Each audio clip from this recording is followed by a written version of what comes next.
ട്രിവാൻഡ്രത്ത് നിന്നും കുറച്ച് അകലെയായി ഇതുപോലൊരു ഹിഡൻ സ്പോട്ട് ഉണ്ടെന്ന് നിങ്ങൾക്ക് എത്ര പേർക്കറിയാം? ട്രിവാൻഡ്രത്ത് നിന്നും ഏകദേശം 73 കിലോമീറ്റർ അകലെയുള്ള വള്ളിച്ചുരൈ വെള്ളച്ചാട്ടത്തിലേക്കാണ് ഇന്ന് നമ്മുടെ യാത്ര.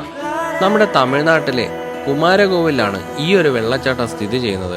അതിരാവിലെയൊക്കെ യാത്ര തിരിക്കുന്നവരാണെന്നുണ്ടെങ്കിൽ നല്ല തമിഴ്നാടൻ ഗ്രാമഭംഗിയും അതോടൊപ്പം തന്നെ ചെറിയൊരു കോടയും ഒക്കെ എക്സ്പീരിയൻസ് ചെയ്യാൻ പറ്റാവുന്നതാണ്. കൂടാതെ തന്നെ ഏകദേശം 2 കിലോമീറ്റർ ട്രക്കിംഗ് കഴിഞ്ഞ ശേഷമാണ് നമ്മുടെ വാട്ടർഫാൾസിലേക്ക് എത്തുന്നത് കേട്ടോ.